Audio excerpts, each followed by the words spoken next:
যার সামনে আমাকে আমার মন্দটা লুকিয়ে রেখে শুধু ভালোটা দেখিয়ে পারফেক্ট সাজার অভিনয় করতে হয় না, তার সাথে একটা গোটা জীবন অনায়াসে হেসে খেলে ভালোবাসায় কাটিয়ে দেওয়া যায়।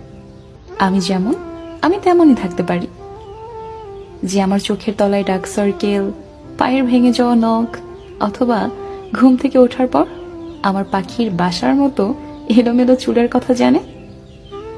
যে আমার চিৎকার করে কাদার শব্দ শুনেছে, তীব্র রাগে আমি কেমন তা জেনেছে, আবার আনন্দে আমাকে বাচ্চাদের মতো হাসতে দেখেছে। যাকে জড়িয়ে ধরে মরার মতো শান্তির ঘুম ঘুমানো যায়। জীবনে আর কিচ্ছু না, কেউ এজন আসুক, আশ্রয় হয়ে ভালোবাসুক।